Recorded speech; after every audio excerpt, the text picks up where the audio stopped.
Chapter चल रहा है, उसमें टॉपिक अपने चल रहा है गार्डनर मरे का सिद्धांत। और गार्डनर मरे के सिद्धांत के हमने क्या है 2 इलस्ट्रेशन कर लिए थे और 6 इलस्ट्रेशन तक अपने कंप्लीट हो गए थे। अब मैं आपको बता रहा हूँ इसका 7वां इलस्ट्रेशन।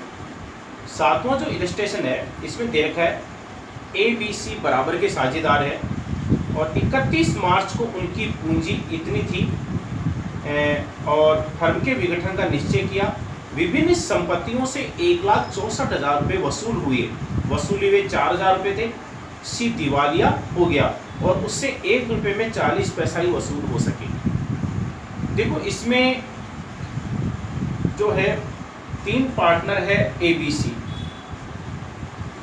अच्छा, इसमें यह भी दे रखा है कि समापन के दिन संपत्तियों से इतनी राशि वसूल हुई, लेकिन संपत्तियों का मूल्य नहीं दे रखा है। और मैंने पहले भी बताया था, हम पहले इस पैटर्न के 2 इलस्ट्रेशन कर चुके हैं। अगर क्वेश्चन में संपत्तियों का मूल्य नहीं दे रखा है तो मेमोरेंडम बैलेंस शीट हमारे को बनानी पड़ती है।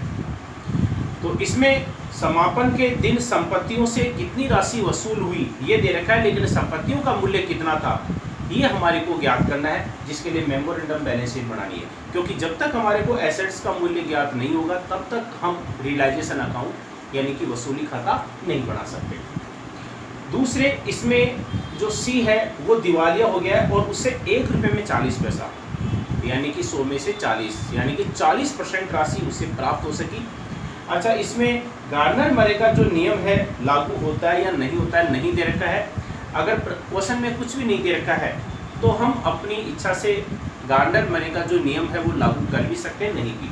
वैसे कि अगर नहीं दे रखा है तो गार्डनर मरे का नियम हम लागू कर सकते हैं। आपको नोट डाल करके नीचे लिखना है कि गार्डनर मरे के नियम का पालन किया गया, तो इसमें भी हम ऐसा ही करेंगे। तो सबसे पहले देखो मेमोरेंडम बैलेंस शीट। तो इसमें क्या है, संपत्तियों का मूल्य नहीं दे रखा, लेकिन इसमें और कुछ क्या दे रखा है, संपत्ति इनकी कैपिटल दे रखी है तीनों की। तो कैपिटल को हम लायबिलिटी साइड में दिखा देंगे, ए कैपिटल अकाउंट। तो ए की जो कैपिटल है वो दे रखी है इसमें 2,40,000 और बी की दे रखी है 1,20,000 और सी की दे रखी है 40,000। ठीक है, तो इनका हम ये टोटल लगा लेंगे। ये हो गया आपके 4 लाख, यानी कि टोटल जो कैपिटल है तीनों की वो 4 लाख हो गई। इसके अलावा इसमें और कोई मद नहीं दे रखी है कैपिटल के अलावा। कैपिटल के अलावा और कुछ भी नहीं दे रखा है। तो ये हमारे को मालूम है कि बैलेंस शीट का टोटल बराबर होता है, जितनी लायबिलिटीज होती है एसेट्स भी उतनी होती है। तो लायबिलिटीज का जो टोटल है वो आपके 4 लाख आ रहा है, तो एसेट्स का टोटल भी 4 लाख ही आएगा। इसका मतलब है सन्ड्री एसेट्स का जो मूल्य है वो कितना आएगा, 4 लाख आएगा। सन्ड्री एसेट्स बैलेंसिंग फिगर में 4 लाख, ठीक है। इस प्रकार से ये आपके टोटल हो जाएगा। तो मेमोरेंडम बैलेंस शीट हमने क्या इसीलिए बनाई है क्योंकि इसमें संपत्तियों का मूल्य हमारे को ज्ञात नहीं था। तो संपत्तियों का मूल्य ज्ञात कर लिया है कि समापन के दिन संपत्तियों का मूल्य 4 लाख रुपए, ठीक है। ये तो बढ़ गई हमारी मेमोरेंडम बैलेंस शीट। अब हम बनाएंगे रियलाइजेशन अकाउंट। देखो मेमोरेंडम बैलेंस शीट से हमने संपत्तियों का मूल्य ज्ञात कर लिया, अब हम रियलाइजेशन अकाउंट बनाएंगे। तो रियलाइजेशन अकाउंट में सबसे पहले समापन के दिन संपत्तियों का मूल्य कितना था जो हमने मेमोरेंडम बैलेंस शीट से ज्ञात किया था, वो हम इसके डीआर साइड में दिखा देंगे। सन्ड्री एसेट्स, संपत्तियों का मूल्य कितना था उस दिन, 4 लाख, ठीक है। ये तुमने दिखा दिया। अच्छा देखो, अब इसमें दायित्वों के बारे में कोई सूचना नहीं है, कोई भी लायबिलिटीज इसमें नहीं है, कोई भी लायबिलिटीज नहीं है। लेकिन संपत्तियों से कितनी राशि प्राप्त हुई है इसमें दे रखा है।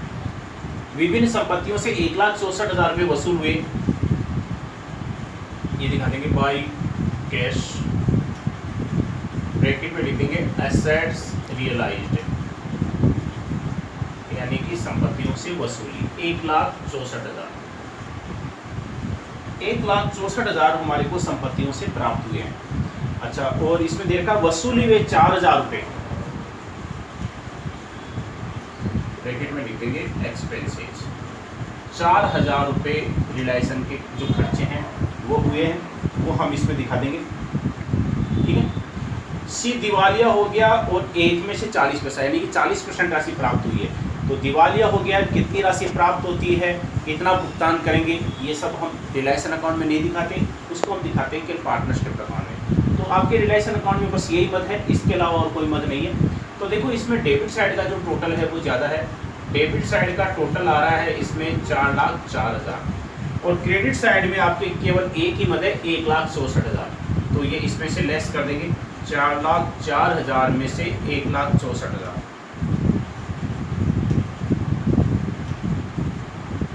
ये आ गया आपके 2,40,000। चूंकि डेबिट साइड का टोटल ज़्यादा है तो 2,40,000 रुपये का लॉस हो गया। ये 2,40,000 रुपये का जो लॉस हुआ है इसको तीनों पार्टनर बांट लेंगे ABC, A's capital, B's capital और C's कैपिटल। अच्छा, प्रश्न में पहले दे रखा है कि तीनों बराबर के साझेदार है तो तीनों बराबर बांट लेंगे। तो 2,40,000 को 3 से डिवाइड कर देंगे तो प्रत्येक का हानि में हिस्सा है वो कितना आ जाएगा, 80,000। ठीक, ये अपना रिलेशन अकाउंट बन गया। तो रिलेशन अकाउंट बनाने पर हमारे को लॉस हुआ था 2,40,000 का, जिसको साझेदारों में बांट लिया है। अब हम बनाएंगे पार्टनर्स कैपिटल अकाउंट। तो पार्टनर्स कैपिटल अकाउंट सबसे पहले इसमें इनकी पूंजी का प्रारंभिक शेष और पूंजी का जो शेष है इनका बैलेंस है, तीनों का क्रेडिट बैलेंस है तो क्रेडिट साइड में दिखा देंगे बाई बैलेंस शीट। ए की जो कैपिटल है 2,40,000 और डी की 1,20,000 है और सी की 40,000 है। ये तो हमने कैपिटल दिखा दी। अच्छा, इसमें रिलेशन अकाउंट हमने बनाया था तो रिलेशन अकाउंट में लॉस हुआ था और तीनों का जो हिस्सा था रिलेशन पर 80,000 रुपये का हुआ था। तो लॉस को हम इसमें कहाँ दिखा देंगे, DR साइड।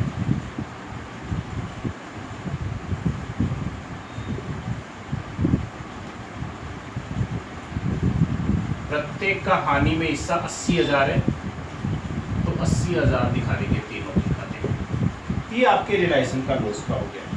ठीक है। अच्छा, क्वेश्चन में मैंने पहले बताया था कि इसमें ये नहीं दे रखा कि गार्नर मरे का जो नियम लागू होता है या नहीं होता है। अगर नहीं दे रखा है तो हम गार्नर मरे का नियम लागू कर सकते हैं और हम इस प्रश्न को भी गार्नर मरे के सिद्धांत के अनुसार कर लेते हैं। तो गार्नर मरे के सिद्धांत के अनुसार दो चीज़ें ध्यान में रखनी है कि एक तो दिवालिया साझेदार के घाटे को शेष बचे साझेदार पूंजी के अनुपात में बांटेंगे, दूसरे वसूली पर हानि होती है, रिलायसन का जो लॉस होता है उसका पैसा कैश में लेकर आएंगे, लेकिन कौन से साझेदार, जो दिवालिया नहीं है।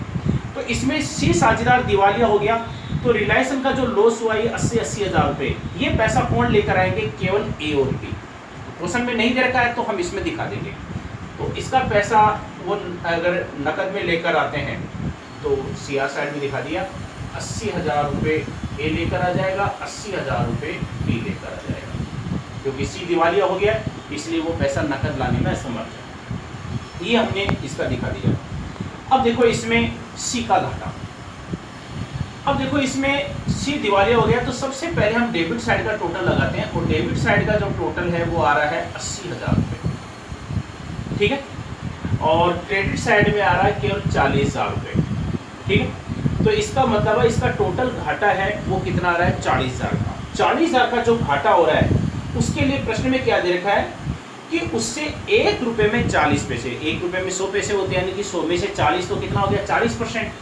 तो उससे कितना पैसा लेना था, 40,000। 80,000 में से 40,000 तो कम कर दिए, तो यानी कि सी से 40,000 रुपये जो लेने थे इसका कितना प्रतिशत प्राप्त हुआ है, 40%। तो कितना हो गया, 16,000 रुपये, यानी कि 16,000 रुपये का ही वो भुगतान कर सका है। तो 16,000 रुपये जो प्राप्त हो गए वो हम दिखा देंगे इसके सी के खाते में, अलग से दिखाने की जरूरत नहीं है, इसी लाइन में दिखा देंगे। 16,000 रुपये सी ने दे दिए।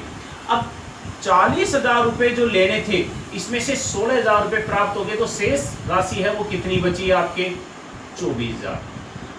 अब 24,000 रुपये का जो इसका घाटा है सी का, इस घाटे को कौन पूरा करेंगे, ए और बी पूरा करेंगे। और मैंने बताया था कि गार्नर मरे का नियम लागू होता है तो पूंजी के अनुपात में वहन करेंगे। तो इस 24,000 रुपए के घाटे को ए और बी, सबसे पहले इनका पूंजी का अनुपात निकाल लो।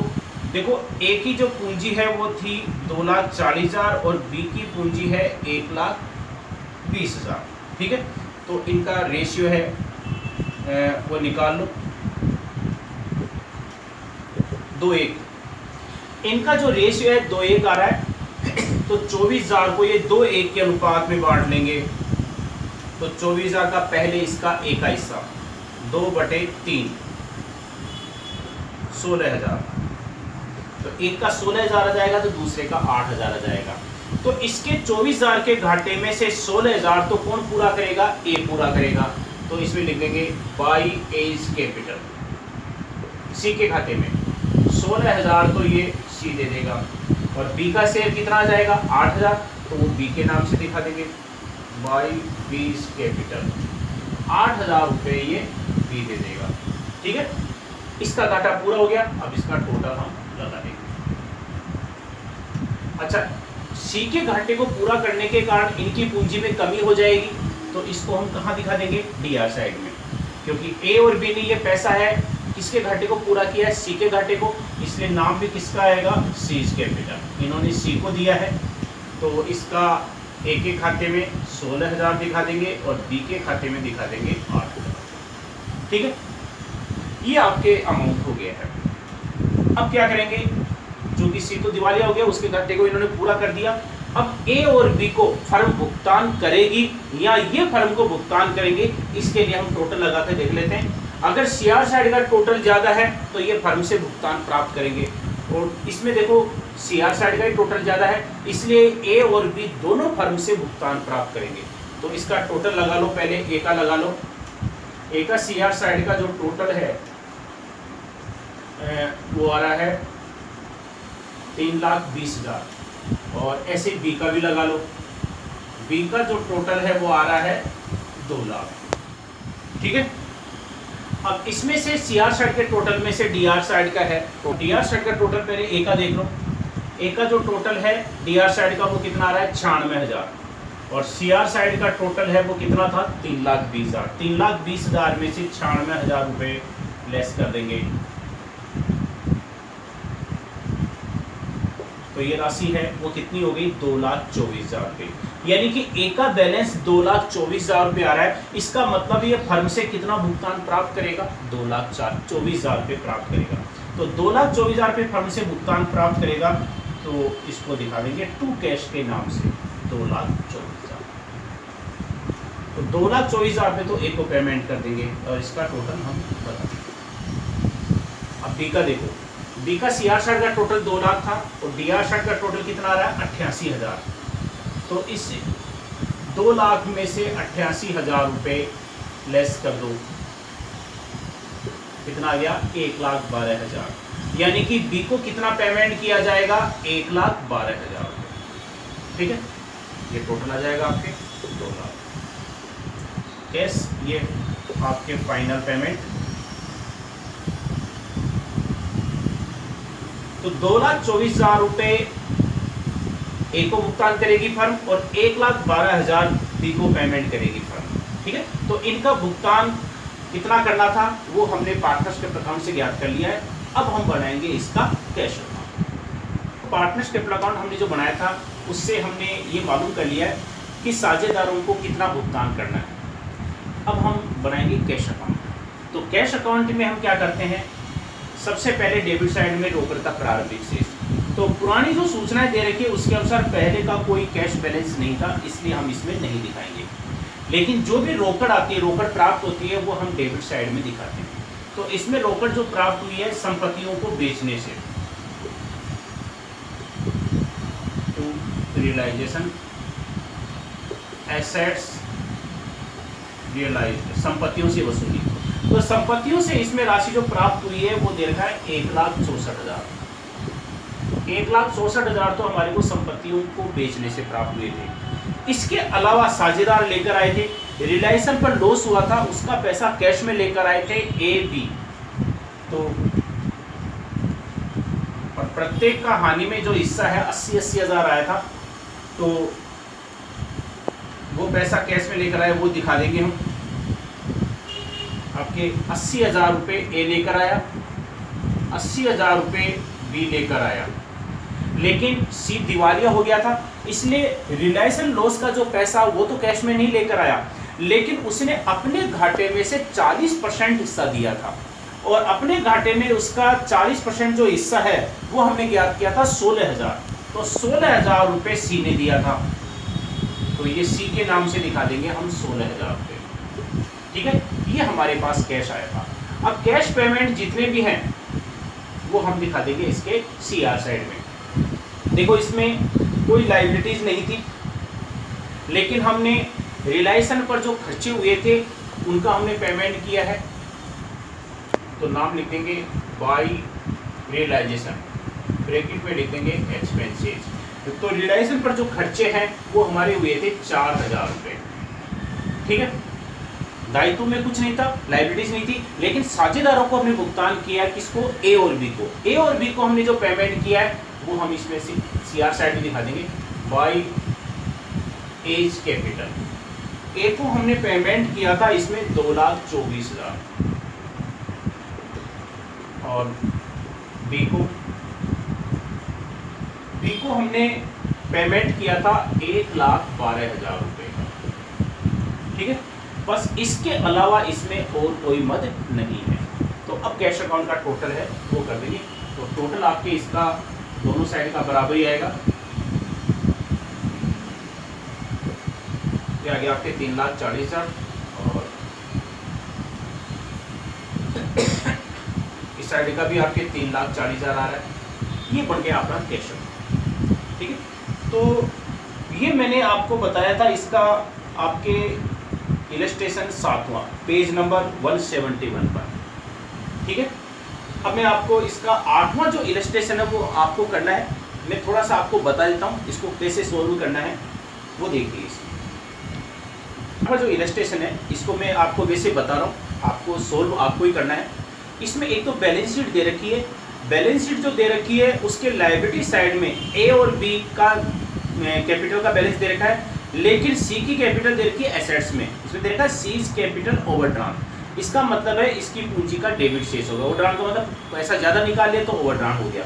तो सी का तो कैपिटल का डेबिट शेष है और ए और बी का क्रेडिट शेष है। ठीक है, नीचे सूचनाएं जो दे रखी है, संपत्तियों से 30,000 रुपये प्राप्त हुए, सी दिवालिया हो गया और उसकी निजी संपत्तियों से केवल 1,200 रुपये ही प्राप्त हो सके, गार्नर-बरे का नियम लागू नहीं होता है। ठीक है, तो इसमें रिलायंस अकाउंट बनाएंगे, ठीक उसी प्रकार से बनाएंगे। रिलायंस अकाउंट में कोई अंतर नहीं है। एसेट्स इसमें दे रखी है, एसेट्स आपके डेबिट साइड में आ जाएगी। लायबिलिटीज इसमें कुछ भी नहीं है। संपत्तियों से 30,000 रुपये प्राप्त हुए हैं, वो हम सीआर साइड में दिखा देंगे। बाकी जो डिफरेंस आएगा वो आपके लॉस प्रॉफिट आ जाएगा। पार्टनर्स कैपिटल अकाउंट बनाएंगे, तो पार्टनर्स कैपिटल अकाउंट में ए और बी की पूंजी का क्रेडिट शेष है, वो तो क्रेडिट साइड में दिखा देंगे बाई बैलेंस बीडी के नाम से, लेकिन सी का डेबिट शेष है वो डेबिट साइड में दिखा देंगे टू बैलेंस बीडी के नाम से। रिलायंस पर जो लॉस हो रहा है तो डेबिट साइड में, और प्रॉफिट होता है तो क्रेडिट साइड। ठीक है, अब इसमें गार्नर-मरे का नियम लागू नहीं होता है, क्योंकि क्वेश्चन में स्पष्ट दे रखा है गार्नर-मरे का नियम लागू नहीं होता है और साझेदार दिवालिया हो जाता है, तो ऐसी दशा में उसके घाटे को शेष बचे साझेदार लाभ हानि के अनुपात में वहन करेंगे। तो इसमें क्या है, 8वां जो आपके इलस्ट्रेशन है, इसमें जो तीनों पार्टनर है इनका लाभ हानि का अनुपात दे रखा है 3-2-1। तो 3-2-1, तो सी दिवालिया हो गया है, तो ए और बी इस घाटे को किस अनुपात में वहन करेंगे, 3 और 2 के अनुपात में वहन करेंगे।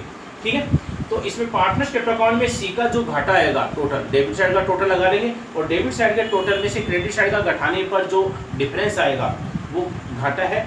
उस घाटे को ए और बी दोनों किस अनुपात में बांटेंगे, 3-2 के अनुपात में। लेकिन उसका टोटल घाटा है, उसमें से 1,200 रुपये तो प्राप्त हो गए, वो तो हम कम करके दिखा देंगे, बाकी राशि को 3-2 के अनुपात में बांट लेंगे। ठीक है, तो पार्टनर्स कैपिटल अकाउंट में और डिफरेंस कुछ भी नहीं है, बस गार्नर-मरे का नियम लागू नहीं होता है, तो पूंजी के अनुपात में नहीं बांटना है, लाभ हानि के अनुपात में बांटना है, तो 3-2 के अनुपात में बांट लेंगे। कैश अकाउंट का नियम वही है। कैश अकाउंट में सबसे पहले डेबिट साइड में रोकड़ का प्रारंभिक शेष तो इसमें दे रखा है, और जो भी रोकड़ आती है, कैश रिसिप्ट होती है, वो हम डेबिट साइड में दिखा देंगे, और क्रेडिट साइड में जितने भी कैश पेमेंट है वो कैश पेमेंट हम दिखा देंगे। ठीक है, तो इस प्रकार से कैश अकाउंट बन जाएगा। तो ये आपको 8वां जो इलस्ट्रेशन है ये आपको सोल्व करना है। मैंने लगभग आपको पूरा बता दिया कैसे करना है। 7वां इलस्ट्रेशन मैंने अभी ये करके बता दिया है। तो 7वां जो इलस्ट्रेशन है ये तो आपको पूरा करना ही करना है, और 8वां जो इलस्ट्रेशन है ये भी आपको सोल्व करना है।